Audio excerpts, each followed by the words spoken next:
хүлээн зөвшөөрөгднө гэдэг цаг хугацаа шаарддаг ажил байхгүй юу? Зүгээр ингээл ерөөсөө нэг удаа орж ирчингүүтэл ерөнхий сайд болох хүн гэл ингээл бичиж байгааг харахаар миний нүур улаах юм биш үү? Улсын хурлын сонгуульд нэр дэвшээд сонгогчдынхаа тухайн тойргоос дэмжлэг авч чадаагүй хүмүүсийн нэр одоо бас ерөнхий сайдад дэвшнэ гэд яригдж байна. Одоо таны хувьд одоо улсын хурлын наадах нь сонгогчдын тэргүй байлгүй тийм ч. Би бол тийм боломж байхгүй гэж бодож байна. Яг гэвэл эн чинь бас нэг 3 өндөрлөгийн нэгийг хаших юм бол ард түмний ихтгэл хүлээсэн хүн байх хэрэгтэй шүү дээ. Ард түмнийхээ бас нэг гэгээлэг байлгахын тулд тэр хүн ард түмнийхээ бас нэг одоо сэтгэл зүрхийг онгойлгосон тий найдвар тээлгсэн тийм хүн байх хэрэгтэй шүү дээ. Таны хувьд тийм хүнийг хэн гэж харж байна? Тэгэл одоо ярилцсан шүү дээ бид нэр. Өдөртөг зөвлөлийн хурлаар баг хурлын одоо бол баг хурлын тавл ярина. Тэрнээс биш кандидат ярихгүй. Ер нь нэгэн дараагийн засгийн газрын бүртгэр болсон байгаа. Тэгэхээр ер нь бол ихэнх гишүүд бол дангаараа Гэхдээ ер нь ингээд нэг одоо мөнгөтэй төгрөгтэй сайд боллоо гэж нийгэм шүмжилж штэ тийм үү. Тих биш сайд хүн бол тухайн салбарт хүлээн зөвшөөрөгдсөн хүн байх хэрэгтэй байхгүй юу? Тэгээд тэр салбараас шийдвэр гаргаж чаддаг хүн байх хэрэгтэй. Тэрнээс биш мэрэгжилтийн орж ирснийг сонсч ирсэн үү те? За энэ аятайхан ингээд авчаад байгаа чинь өнөөдөр бидний хөгжихгүй байгаа нэг шалтгаан байхгүй. Яг гэвэл өнөөдөр мэрэгжилтийн бодлогоор салбар явдаг болсон ба шүү дээ. Хуучин яадаг байсан. Тэр салбарын хамгийн хүлээн зөвшөөрөгдсөн шилдэг лидер сайд болдог гэсэн байхгүй юу? Тэр мэрэгчлүүдийн оруулж ирснийг шүүн тунгаагаад өөрөө шийдвэрээ гаргаж чаддаг хүн болдог гэсэн байхгүй юу? Дурандаа биш. Одоо бол дурандаа сайд болохгүй гуглдээд шүү дээ.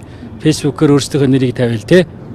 ерхий сайд мэдээж томчлон тодорхой. За гэхдээ засгийн газрын бүрэлдэхүүн ер нь гаднаас хүмүүсийг оруулж ирэх ийм агуулга яригдчихэв. Нөгөө талаасаа парламент дээр байгаа хүмүүсээсээ засгийн газраа бүрдүүлсэн дээр гэдэг ч юм ярьж байна. Таны хувьд аль нь зүгээр гэж харж байна? Гэхдээ уг нь шүү дээ. Тэр юу гаднаас дотроос ихээс биш миний түрүүний хэлсэн тухайн салбартаа бүрэн хүлээн зөвшөөрөгдсөн хүн байвал тэр одоо давхар дээлтэй вэ дээлгүй вэ хамаагүй л дээ. Тэгэхгүй тэгээд өмнө гаднаас бүрдүүлэхдээ нэг өөрсдөө дагсан жулдраанаар л тавьсан байхгүй. Тэгэхээр чин засгийн ажил явж өгөхгүй шүү дээ. Тэгэх юм бол одоо тэр дан дээлтэй байгаад үнэхээр явахгүй. Одоо энэ шинээр бүрдэх засгийн газраас иргэд болоод улс төрийн хүрээнд гол хүлээгдэж байгаа зүйл нь юу вэ гэж харж байна. Хамгийн түрүүнд юуг шийдэх ёстой гэж таалагдаж байна. Ямар нөхөн зөвлөмж өгөх. Одоо та нар ингээд мэдээлэл авч байгаа дэлхийн нийтийн Трампын бодлогоос болоод нэлээд тодорхой гөнөксөл байдалд орсон тийм үү. Нөгөө талаараа манай экспортын орлогын 60-70%-ийг дан ганц нүүрсээр бүрдүүлдэг маань яасан? Үнэн нь тал хувьцсан биз дээ. Тэгэхээр бид нар нүүрсээр өнгөрсөн жил 9 тэрбум долларын орлого олдог байсан бол энэ жил талыг алдах гэдэг шүү дээ. Тэр чинь 10 гаруй их найд гэсэн үг шүү дээ. Тэгэхээр энэ мөнгөө яаж нөхөх вэ гэдэг бол дараагийн ерөнхий сайдын тархийг гарчлах ёстой.